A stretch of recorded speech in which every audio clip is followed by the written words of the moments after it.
right. It's time for another episode of the Awake Space Astrology Podcast. I'm Lori Rivers, your host. And I've been thinking and rethinking because Mercury is still retrograde. It is until the 18th of October, so we're almost done, guys. But honestly, Mercury retrograde has not been causing most of the mayhem. As I have said in other episodes, we have a hell of a lot else going on in the sky. I know astrology is popular and people like to regurgitate information, but there's a lot more to astrology than you watch in a single TikTok, YouTube, or read on a blog post. In fact, you could read one book and still not even get to the tip of the iceberg. You could read 20 books and still have a long ways to go because astrology is a very vast field and there is a lot of information to know. Today, I'm going to talk about communication, I'm going to talk about Mercury, and I'm going to talk more about why you need to understand Saturn in a much more in-depth kind of way. Because Saturn is how we structure everything. And if we don't have our structures, well, it doesn't matter how good everything else seems to be. Because Saturn stations direct today. Yeehaw! Get your seatbelts on. Here we go.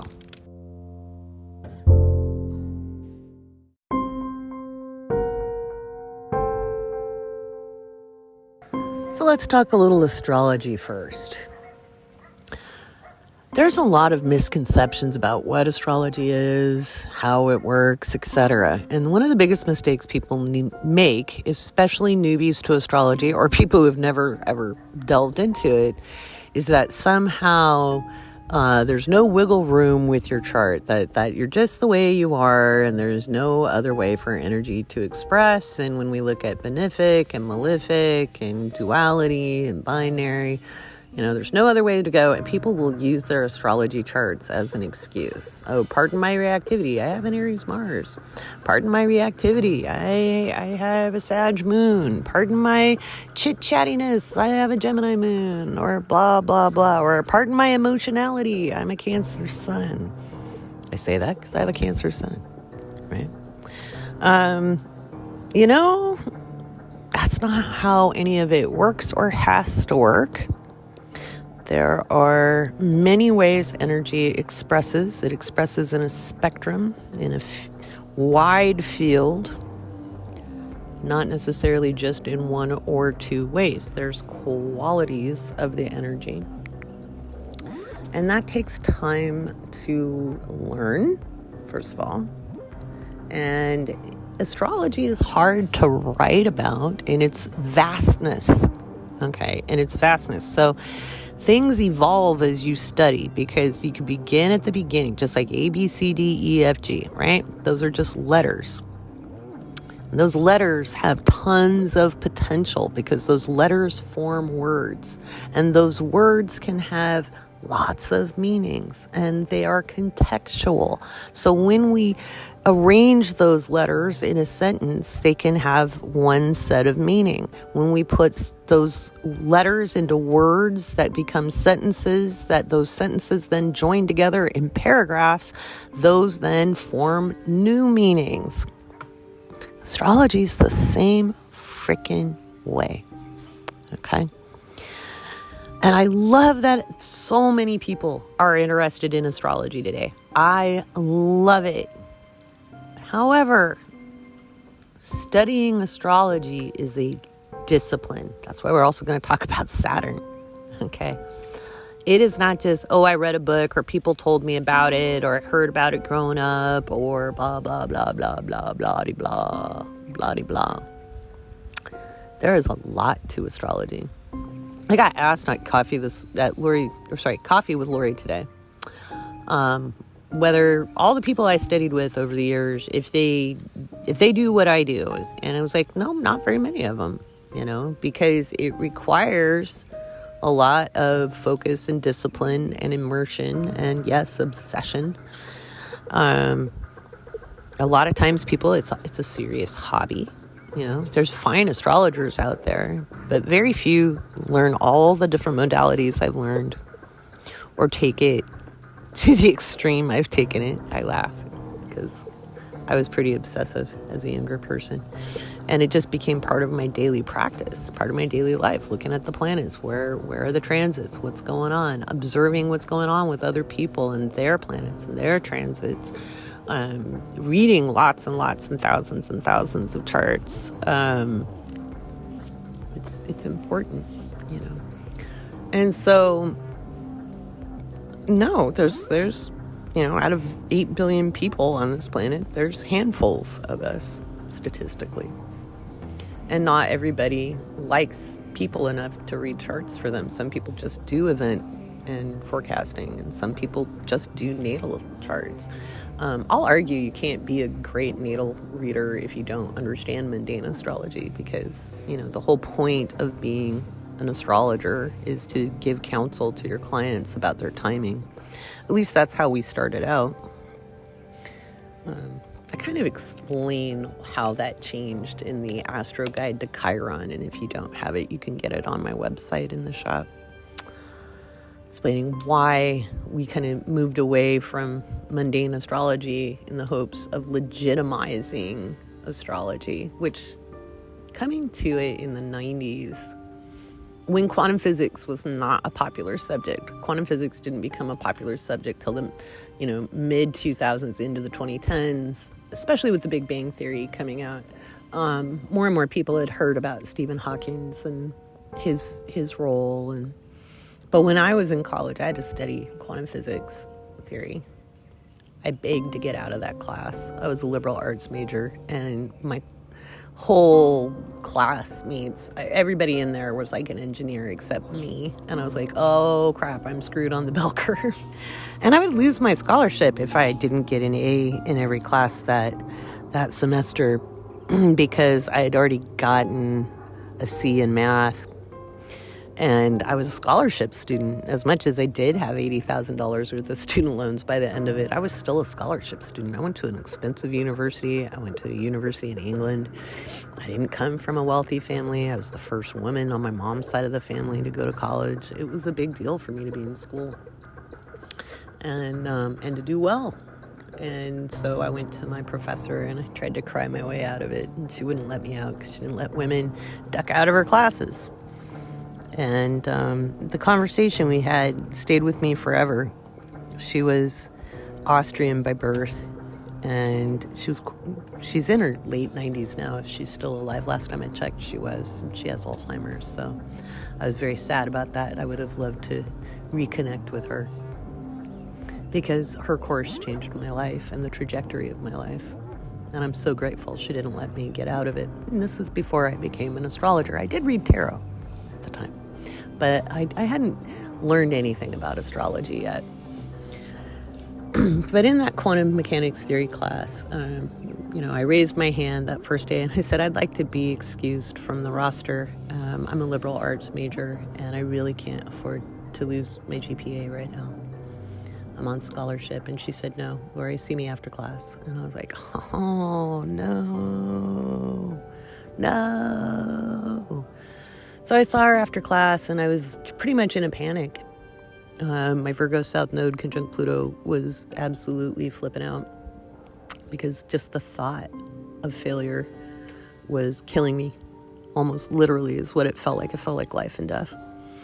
And I came in teary-eyed and said, you don't understand. You really don't understand. I am not from a wealthy family. I know most of the kids who go to school here are at the minimum millionaires' sons and daughters, if not billionaires. And I am not. My dad's a firefighter. My mom works in a department store. I'm really smart, and that's what got me here. But there are certain subjects in which I do not excel. And science, a lot of the sciences, I can't do them because I'm not good at the math behind them, because I wasn't ever allowed to learn how to use the scientific calculators. And it's too late for me to learn that on the fly and do well in a class. I'm capable of learning it, but it's just, I don't have time right now. I'm overloaded on credits.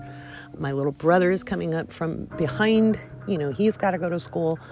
I have a lot of responsibility. And she stopped me by rolling up her sleeve and showing me the tattoo from Auschwitz that she got as a child. And I knew my argument wasn't going to work no matter what I did, because you cannot beat that argument. about how hard your life is when somebody shows you a tattoo from Auschwitz. She was a Holocaust survivor. And she looked at me, and I had explained in that rant, look, I've been a musician, I'm creative, I'm not, I'm studying political science, but it's not science. International relations is really about relationships and understanding cultures and understanding how people communicate and creating treaties and strategies, and that's totally different than concrete ideas. And she said, after I stopped talking, and I looked at the tattoo, and tears just kept welling up in my eyes because, one, again, my life problems seemed pretty minor in comparison to what gave her that tattoo.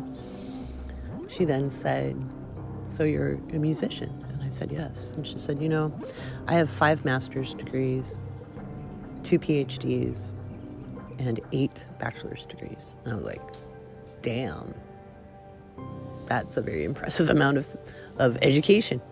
She's spent her whole life learning. And she said one of my master's degrees is in concert piano. And I was like, wow, that's great. That made me feel a little relieved. Somebody who understood the arts as well as the sciences. That was welcome. And she said, so what kind of music did you study? And I said, well, I was a classical vocalist. She said, so what makes a high note a high note? And I said, it's a faster frequency of sound. And what makes a low note? And I said, it's a slower frequency of sound, just like duh, because yes, as a classically trained vocalist, my teacher made me understand the physics of sound. And she said, okay, can you imagine bigger than big? I said, yes. Can you imagine smaller than small? And I was like, well, duh. Of course I can. Who can't? And she said, all of those engineers in the class cannot imagine bigger than big and smaller than small. They're very concrete thinkers. You're an abstract thinker. And I was like, and that has what to do with what? And she said, I'm not going to lie. This is going to be one of the most challenging courses you've ever taken in your life, and it's going to profoundly change your consciousness and how you think about everything in the world. I won't let you out. And you will struggle, but you have the capacity to be the best student in the class if you can conceptualize those things. And I thought she was nuts. But I said, okay. And she said, you need to come to me when you're struggling during my office hours, and I will help you. And I was like, okay. All right, it's a deal. If I can't get out of it, I appreciate the help. Now, normally in any of the classes I took that were in my discipline, I didn't really have to study very hard. I was really good at learning things on the fly. There've only been 2 subjects, well, 3, that have broken my brain. The first one was quantum mechanics theory. The second was astrology. And the third was a deep metaphysical training that I took on understanding energy and human consciousness.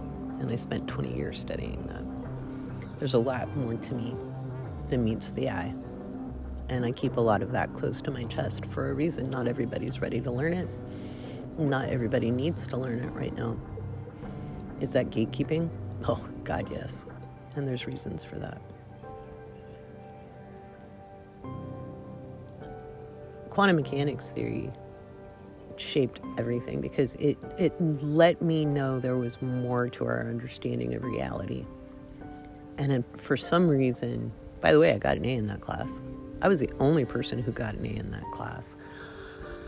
And it was absolutely mind-blowing, and I cried a lot in that class. Oh my God. The studying, my brain would melt, and my brain literally hurt as it built new synapses. And again, you have to remember, people didn't just talk about quarks and neutrinos. Nobody knew what a Higgs boson was. Okay? In 2012, it was discovered for real within Higgs' lifetime, and that was such an exciting moment. It was considered quackery while I was taking that course. It was considered quackery. It was not considered a real thing by Newtonian physicists. And astrology is a lot like that. When we look at astrology, there's multiple layers and frequencies of energy. And when we talk about the planets and the luminaries and the signs, those are metaphorical references to different expressions of energy. And within those expressions of energy, between the planets, the signs, the houses, there's multiple frequencies there. Learning to gauge and understand the many layers of frequency from a dispassionate place, from a neutral space, is what makes the difference between an okay astrologer and a really good one. And that's what I try to teach. I don't give 3 goddams what's in the most popular book by Llewellyn Press. I care about what I know in my experience. And I can tell you what is traditionally thought of and how I've seen things play out differently. And how looking at cookie cutter, or what we call cookbook astrology, even when I was learning, they called the books cookbook astrology, because it is so hard to write the infinitesimal ways that energy expresses between the signs, the planets, and the houses. And it's beyond right and wrong doing it. You know, there's subtle things that it takes time and experience to know. But you always start at the basics. You always learn your ABCs. Then you learn how to form those ABCs into words. And then you learn more words and more words. You learn your synonyms, your homonyms, antonyms. You put things in sentences. You string them into paragraphs. You string those into stories or articles. And astrology is a lot like language. In a world where it's very dangerous to be seen as wrong, most people want to prove how much they know or prove how right they are. And in my experience, it's honestly been the most important thing to learn to know what you don't know, and to learn to listen and ask for explanation and ask for clarity and really listen when it's being given. Being the dumbest person in the room is one of the smartest things you can be, because the person who asks the questions controls the conversation. I was told that a long time ago, and it was hard for me to do that because I grew up being one of the smartest people in my school, let alone the room. So learning to be quiet and be the student and always keep a learner's mind was very difficult and often humbling. One of the most important things you can do to survive the upcoming decade is learn to listen, learn to ask questions, and let go of being right and knowing that your way, truth, is subjective. And the harder you hang on to something as true, you're more likely to be proved wrong. Even in science isn't about the truth, it's always on the discovery. We might have assumed facts, but those facts often change over time. It doesn't mean science was wrong, it means our understanding changed. We're coming into an era where it's really, really important to know the difference. Our Mercury is what we need to train. And I write about that in Instinct and Intuition, Astro Guide Volume 1, Issue 2. If you're a Patreon, or if you're in Patreon, you can grab that in the Patreon server. Just go into the Awake space on Patreon itself, and you can download that. If you're not a patron, just head over to my website, go to the shop. It's $5. And it might change the way you see things just a little bit to understand how to train the Mercury. Training your Mercury means training your mind. And that's a big deal. You're harder to control if you learn how to train your mind. Because it's how we not only receive information, but communicate it. And that's something we all need to do in different ways.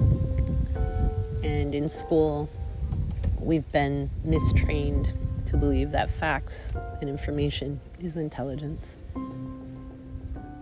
Facts and information changes, and it's easily manipulated.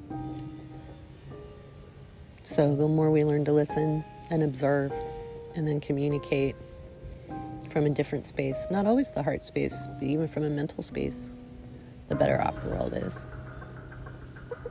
We'll talk about that a little bit more in the next segment.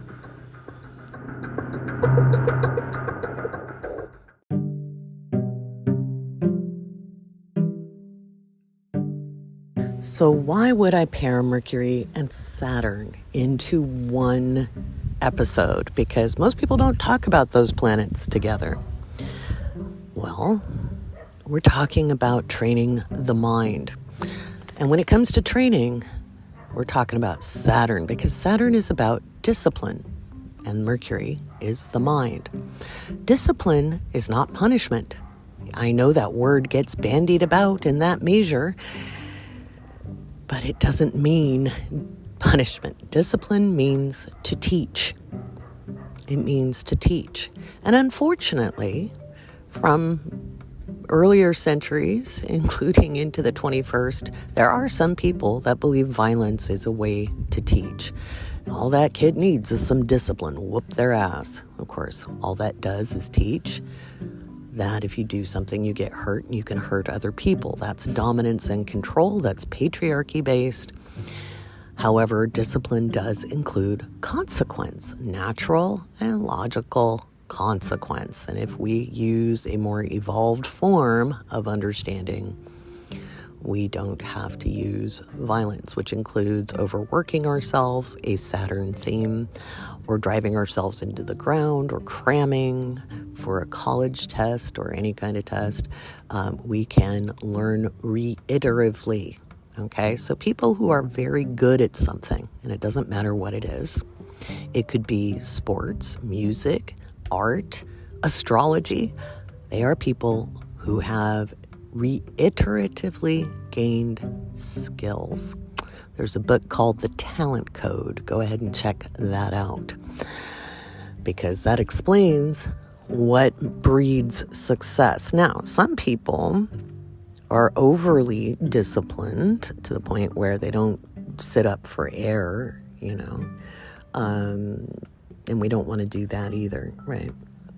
But discipline is making the time and the space and the structure, all Saturnian themes, to train for anything. And if you're learning information and training the mind to think and think critically, which is necessary and unfortunately hasn't been taught for a very long time.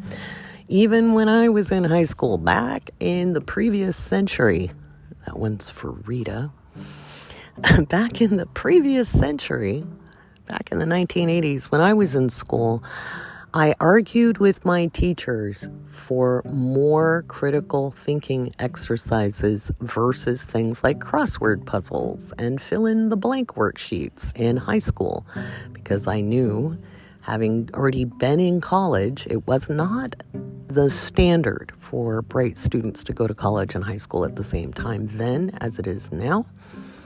And the work was extremely different. There was no comparison between high school work and college work back in the 80s. And I went to college and high school at the same time because I was very, very bored in my high school. And I wanted to drop out. And my mother, in fear of me making good on my threats, enrolled me in some community college classes. And that was some of the first psychology I studied. And it was mind-blowing and very, very cool because it was far more in-depth than anything we learned in high school. I had a lot of discipline. I have a really strong Saturn in my chart. And I have a Mercury conjunct Sun, which is a Cazimi. And if that is untrained, your brain is all over the place. Okay. You can learn a lot, but your mind usually works about 100 million miles an hour. Mercury conjunct Uranus can do the same thing. And your mind can work 1 million miles an hour. And you need to train that. And it doesn't get trained in our public school systems. In fact, I'll argue it probably doesn't get trained in most private schools either, because most of our school systems are trained to get us to fit into a certain place in society. That's what they mean by socialization. They don't mean to get you good social skills so you can get along with other people. They want you to be socially following the rules. That's a dark side of Saturn, because those rules don't always benefit everybody. Diminish yourself, diminish your thought process, diminish your sun, diminish your Mercury, which is why most people don't identify with their sun. I don't identify with this part of my chart. Well, you are the sum of your chart. It isn't about identifying with it. It is you. And there are parts of you don't identify with because you have been trained not to. So, if you want to train your mind, your Mercury, it's important to stop rushing ahead. That's why we have a freaking Mercury retrograde a couple times a year, and that's what frustrates most people, because it gets us to slow down and consider things. New vocabulary information. Consider means to do something with the stars or to consult the stars. Consider.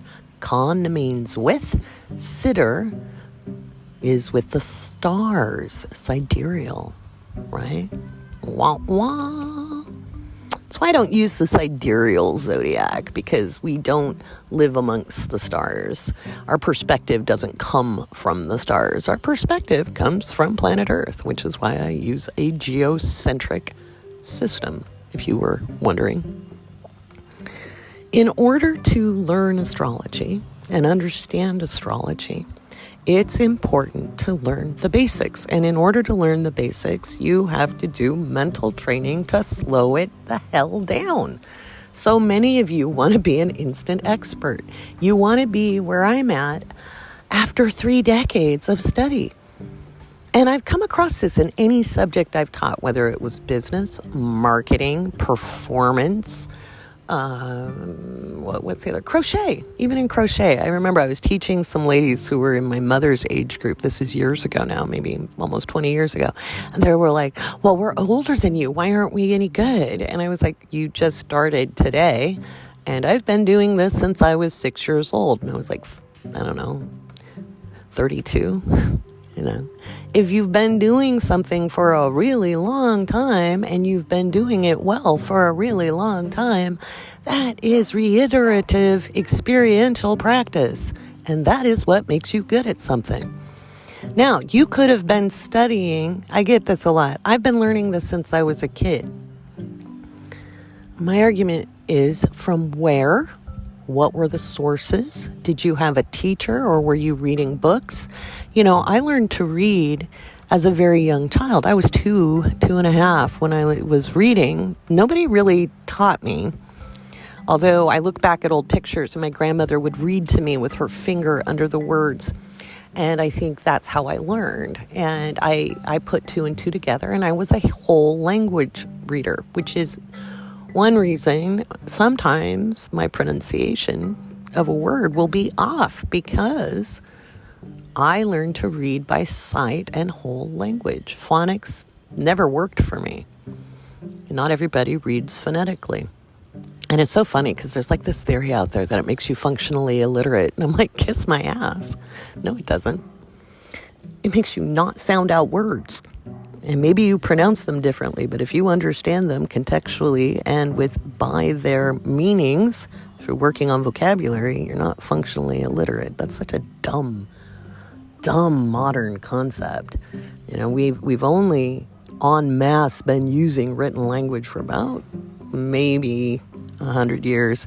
Most people couldn't read and write before that. So, writing is not a sign of intelligence, nor is reading. Just saying. But the ability to learn, everybody has it. And everybody learns at their own pace, and their own speed, and in their own style. So for those of you who have been reading a lot about astrology for a long time, and you're frustrated at where you're at, it is because you haven't been taught. You've been studying without having been taught. There's a lot of information that doesn't go into popular astrology books. It's not exactly like it's a secret, but there's just stuff that unless you find the really good books, and how do you know what a good book is if you haven't had somebody point it out to you who has experience? How are you going to know? And then things change, things evolve over time. I am a progressive evolutionary astrologer. I'm going to tell you, we need to shift how we see things in order to evolve forward as a species. We need to learn how to listen better. We need to know how to communicate better. We need to understand energy and how energy operates better. And the best people for doing that are quantum physicists. That's why I brought that story up earlier in the podcast. So when you look at your Mercury, and you can go ahead and get the guide from Instinct and Intuition because it describes Mercury pretty well in there.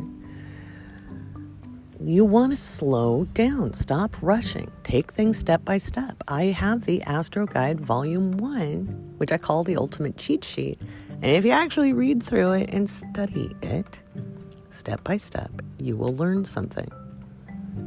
Wanting to be knowledgeable and be seen as right is going to slow down your learning process. The attitude of the learner is somebody who asks a lot of questions and then listens for the answers. Trying to confirm you're correct is going to get in your way. Now, we have reasons for that. Again, we get punished for wrong answers in our society, in school. We get made fun of for being stupid or thinking differently. There's nothing wrong with thinking differently.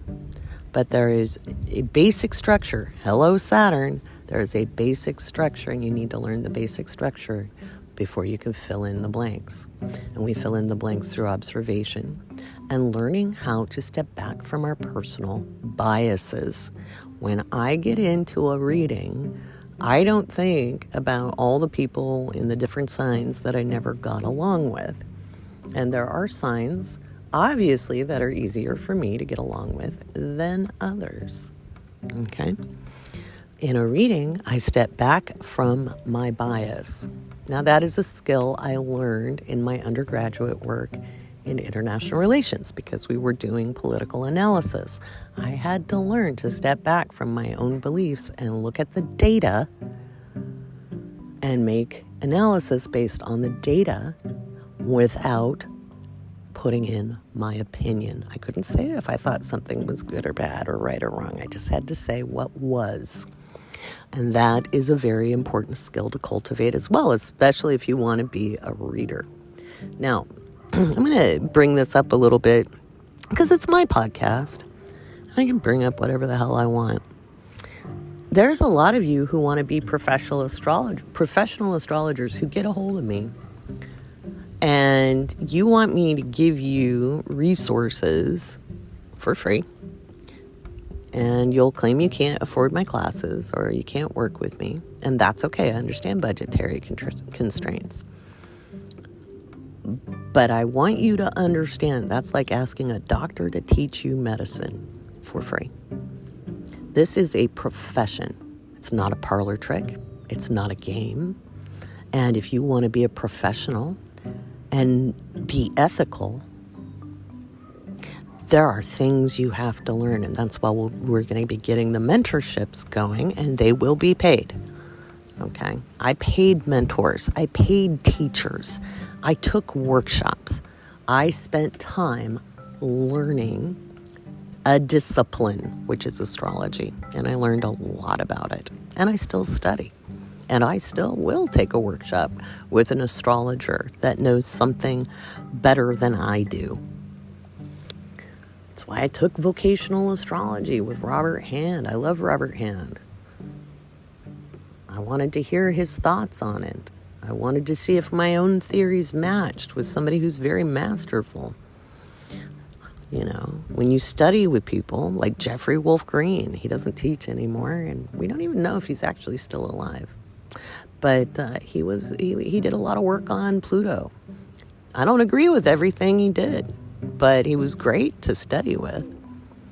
You know, so your own experience and your own observations do play a role, but you have to have the basics down. And if you don't have the basics down, if you don't know the difference between a natal chart, a transit chart, a predictive chart, if you don't understand what returns are, it's very difficult for you to proceed in your studies. And so it's important to pay attention. So let's get back to training the mind. Slow down. Do the basics. Write things over and over. That's what I talk about in my How to Read Your Birth Chart. That is a great place to start. If you don't know how to make sense of your own natal chart, if you're a patron, you can go back to December in the Patreon. You'll find Intro to the Natal Chart. You use that.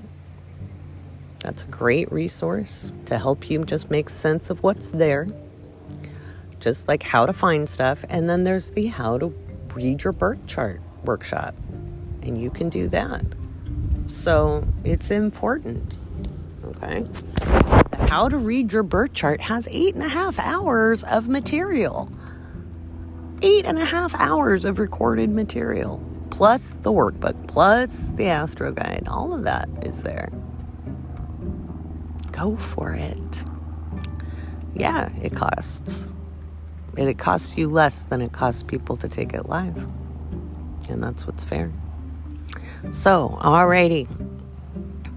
Alrighty, dighty. I might lower the price a little bit. We'll see. I'm being a little Saturnian in my lecture here.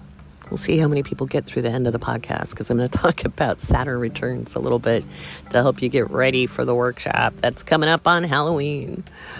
But it's important to understand that astrology is not just something you pick up from a book. It takes time, it takes practice, it takes experience.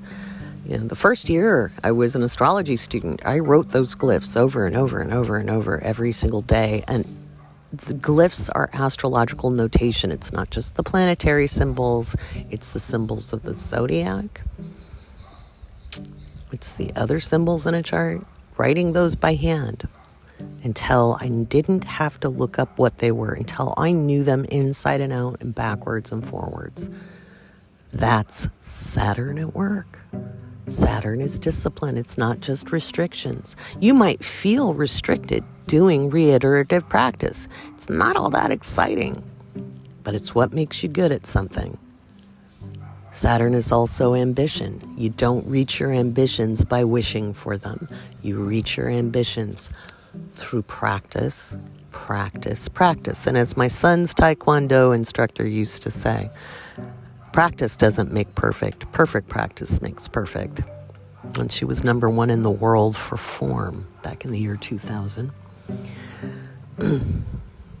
I really, really was glad she was my son's teacher. Saturn is a teacher. And a good teacher helps you go through the steps, step by step. Is it exciting? It can feel like a teacher's holding you back sometimes.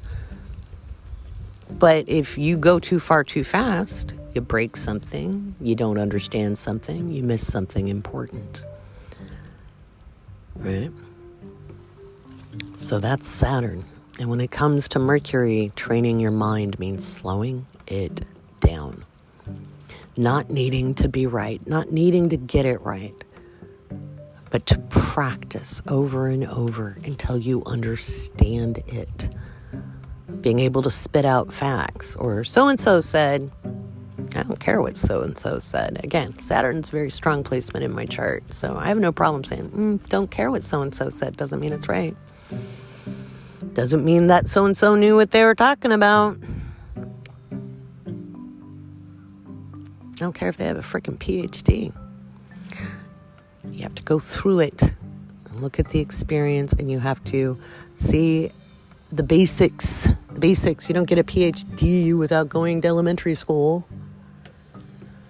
Although sometimes I wonder anymore. So here's your deal. Train the mind. That is your Mercury. Understand your Mercury. It doesn't matter if it's retrograde or not. Okay? It really doesn't matter. If you think it's hard to find information on retrogrades, I want to remind you there's a reason for that. Astrologers honestly don't make that big a deal out of them. Okay? It may mean you don't think like the rest of the people around you. And is that so bad? Think about how the rest of the people around you think. Do you really want to think like them? Maybe, maybe not. There's nothing wrong with retrogrades. Just saying. Learning to dump duality is probably one of the biggest things you can do to help yourself out. I'm going to just say that too. You know, that good, bad, right, wrong. You know, stop that. Just practice. Just study the basics. Get that down first. Once you got that down, then you take the next step. And it can seem frustrating. I get that. I was frustrated too. I wanted to understand stuff inside and out. And it took a lot of time and practice. Okay? So, let's talk about Saturn returns and why they don't have to be as grueling and why they often are. I was just looking at my Saturn return chart from 1999 and looking out at 2028 at my next one. I'm kind of intrigued about that one. And I'll explain what we're going to go through in the workshop so that you know why I'm teaching it. I'm not just teaching it to teach another class. I have some really good reasons for it. Whether you've gone through your Saturn return or you haven't done it yet, there's reasons to study Saturn returns because it'll help make sense of your life.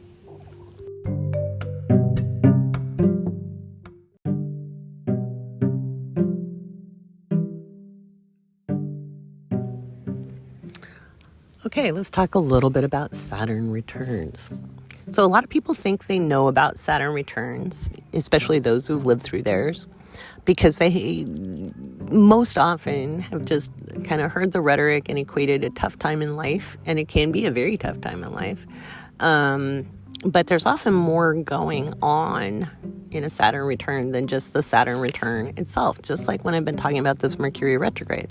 This Mercury retrograde was pretty brutal, not because Mercury was retrograde, but because it was square Pluto for a good part of it. That was the intensity. So it depends on the relationship Saturn is making with other planets at the time of the retrograde, or what other planets are doing in relationship to your sun. So I just, for shits and giggles, took a look at my Saturn return from 1999. Now, I looked at the Saturn return chart itself because the return is both a process and a chart for divination purposes. And a divination purpose means we look out. It gives us the theme of the 28 and a half years between the first Saturn return and the second. Okay. So when I go look at my first Saturn return, which is so long ago now, 1999. It was May 11th, 1999. And, or May 10th. Let me take a look because I was making it super exact. Oops. Let me pull that up. Let's see. Yeah. So May 11th. And that particular chart that I cast for the exact time and place, I had, hang on a second.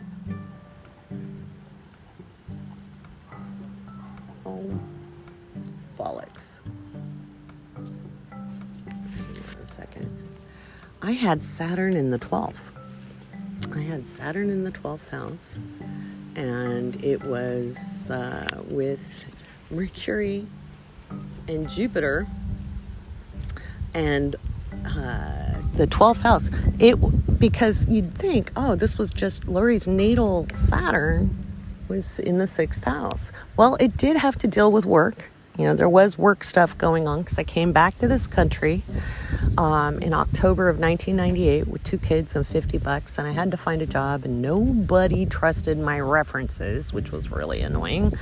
They didn't trust email. They wouldn't accept anything. They didn't trust my experience. Hell, they didn't even believe I'd been to all the countries I'd been to.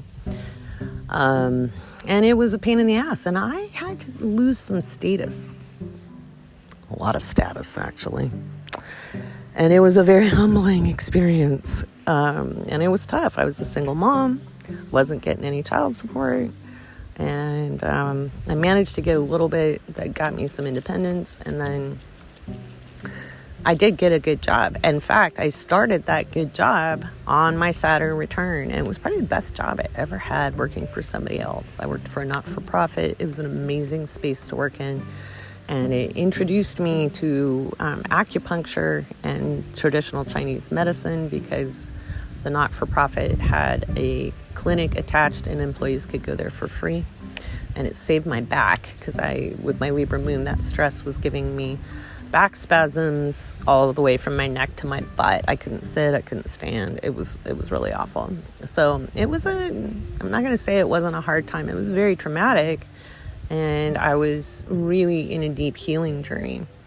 But when I look at the Saturn return chart, the divination chart, the chart that gives me, hey, what was going to be up on deck for 28 and a half years, and I wasn't really a predictive, I'd learned mundane astrology as a young astrologer, but I wasn't anywhere to where I am now back in 1999. I was good, but, again, I have a lot more experience under my belt now. And I honestly haven't looked at this. I've been getting curious because in 2028, I will have my next Saturn return. So I'm not that far away from it. I'm about 7 years out. I'm in the second square, Saturn square right now. So,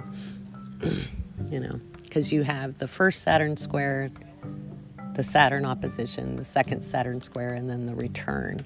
So the Saturn return is a process, and we'll talk about that in the workshop. So I'm in that final square before the return. So it's kind of broken up into 7-year periods. And so when I look at this, it was that was when the metaphysics went through the roof. That was when I had 200 crows following me everywhere I went in Portland, Oregon. They'd surround my house, and then they'd follow me to the bus stop, and then they would follow the bus. And I am not kidding. It was like I had a giant murder of crows, and it was obviously getting my attention.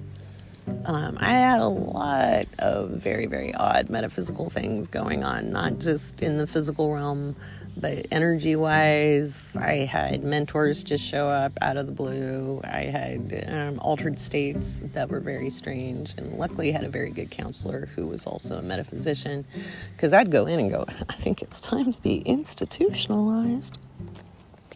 And he'd be like, no, that's actually a thing. Go study this. And I'd be like, oh, great. So that's what was going on for me during my Saturn return. And with Mercury and Jupiter there in the 12th as well, I was learning a lot. And for a good part of the Saturn return cycle, after heading into the second Saturn return, the first square, moving into that from the return, I was studying advanced metaphysical principles and learning a lot about energy work, learning a lot about my natural abilities, learning even deeper about astrology and my astrological practice, as well as many other things. What's very fascinating is Uranus was in Aquarius, and so was Neptune in 1999, and they were in the 10th house of the Saturn return chart. And the moon was actually on my north node at the exact time, and the sun was in the first house.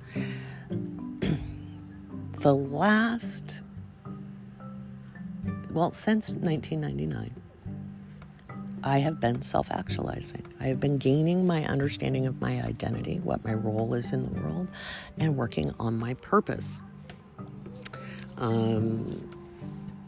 And then Mars was in Libra, and it was square my sun. So I was cracked wide open to learn who I was. So the process taught me a lot over the last many years. Okay, so we're looking at 21 years, which is a lot. I learned a lot in the last 21 years. My connection, deconstructing my beliefs. I was very well churched. I'd studied world religions. I'd experienced other religions. And I spent many years deconstructing my beliefs to understand things in a different way. Jupiter was in Aries, and it was square, or it was in opposition to Mars at the time, and it was in opposition to my moon. Mars had just completed being conjunct my moon. It was in separation, and it was a radically crazy time. It really was. And I had Venus in the second house, and I was having to seek security on a practical level because Venus was in Capricorn. Knowing the Saturn return and understanding its purpose can help you understand it in incredible ways. Knowing the Saturn return can help us in amazing ways. So it is a process that starts almost the moment you're born, because Saturn starts its movement, and in 7, you have the first Saturn square. And that's about the time we start seeing the light leave children's eyes when they're socialized in school and they start losing their magic and they have to get realistic and they start to question if Santa's real or if magic is real. They lose that spark. I watched it. I tried to keep that spark going for my kids. Both of them were different. One kept it longer than the other one. And then you have the Saturn opposition at around 14-ish, 14, 15. That's a toughie. Notice 14 tends to be a pretty, 13, 14, 15 can be pretty hard. And then your final square before the return is at around 21, 22. And then you have the Saturn return at 27, 28, 29. It's tough, guys. It's tough because we're not taught about how energy works and what this process is. And that's why it'll hit you like a ton of bricks, because we're not taught to have our own agency. And it's rough, not gonna lie. But if you know about the energy and you understand the process more, it can be easier. Now, I was a fair enough astrologer back in 99 that I was paying attention to what was going on and doing my very best to work with the energy. It doesn't mean it was totally easy. It wasn't. But as I've gotten older and I've experienced the different parts of this return process, I've been able to work with that energy a whole lot better. My second Saturn return looks very fascinating. Saturn sits in the 9th house, and I got a pack of planets in a stellium in the 10th. I'm like, woohoo, I get to be the teacher. I get to be the teacher in a whole nother way. So we're starting that process right now in the second Saturn square. I'm starting to teach and mentor in a different way. I've taught for 20 years, but kind of off and on. I had to gain a lot more patience than I had when I was a younger teacher, because it's honestly not an easy subject to teach, So it took me time to learn how to be a good teacher. Even though I'm a natural teacher, it still took me time to learn how to teach it and not get frustrated. And so we're starting that 7-year run now that Saturn is square my Saturn. It's almost exactly square my Saturn right now, again. So, squares are about decisions. Squares are about having to be creative. And everybody goes through this. It's not just unique to you. Everybody goes through times of grittiness and having to learn. That's part of the human experience. We're not here to make it easy. We all have tragedy. We all have suffering. But as my wonderful therapist, Lewis, said back in the 90s, suffering or pain is inevitable. Suffering is optional. I always love that. Pain is inevitable. Suffering is optional. We don't have to suffer long term. And understanding Saturn is a way to know how to work with that energy. Structure. Knowing structure. Knowing how the structure works. Gaining discipline. Understanding how Saturn operates in your chart and understanding that Saturn return chart makes a hell of a lot of a difference in life. So, I've got a scholarship right now. It's only going to be good for another week if you use scholarship 1, and I'll put that in the description of the podcast. You save 50% on the Saturn return workshop. And I would love to see you there. This is going to be a great experience.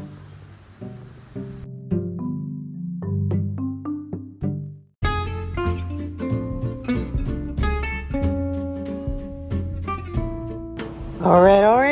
It is time for the patron shout-outs. Yay! Dun, da, da, da. Yeah, so hang on a second. Let's find them. Let's find you patrons, because without you, this podcast doesn't happen.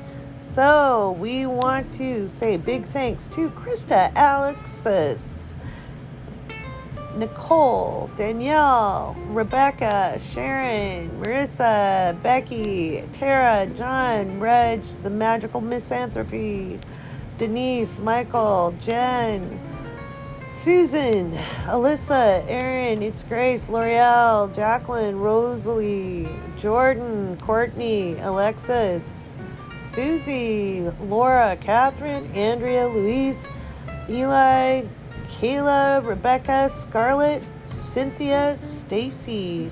Big shout out to Shane and to, as always, Chris for being my assistant, Casey for being an amazing writing partner, Rita for pointing out how old I am in the last Coffee with Lori, previous century. That's got me tickled. And for her really fun graphic about east of the Rocky Mountains. That includes you, Florida. Okay. Kathy, as always, and to my dear friends, Kirsten and Hannah, who have been with me on a journey for many years. So appreciate that. And to everybody in the Discord. Hey, just a quick reminder.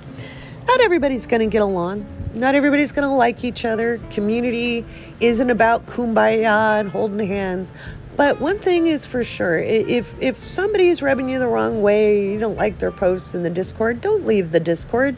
You can mute them. Okay? Now, the only people I'd rather you not mute are my mods and myself.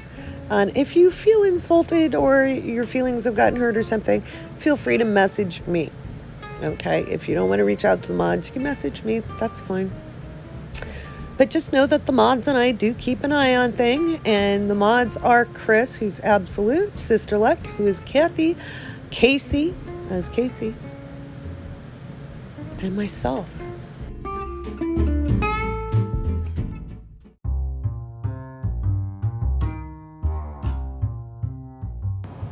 All right, just a little astrological heads up here. We've got some exciting times. We've got Jupiter stationing direct on the 17th. It will be in direct motion on the 18th, which is when Mercury stations direct. Yep, it's going to be some exciting times. Expect there to be a lot more talk about the supply chain. Remember, I've been talking about this since the spring. No, I do not see COVID lockdowns. I've never seen COVID lockdowns for the fall. I think we will see a rise of COVID and an expansion of COVID, especially in the spring of 2022. Certainly some other issues going on. We're definitely going to see more inflation, economics. We're going to see a blow up, and it might be happening on the 19th. We'll certainly be experiencing some big energy on both the 19th of October and the 20th. The 19th of October is this T-square of boom that I've been talking about. If you want to know more, I'll be writing up on that on Patreon and on the website, and I'll do a I'll do a full moon episodes that get you fully prepared. So make sure you're subscribed to the podcast. And then, of course, we have the full moon in Aries on the 20th. That is just, 19th and 20th is very explosive energy. I think we might see more volcanic action out of that. Certainly possible big earthquake. No, I don't think it's going to be in Southern California or in California at all, but it could be. I think, again, we're looking at maybe Alaska, maybe Asia. But I'm still running charts, so that's just where I'm sitting with it right now. But we've got big stuff coming. So put your harness on, because things start moving really, really, really, really fast from here through the end of the year until we hit the wall on December 24th with the final Saturn-Uranus square. And that should be quite an experience.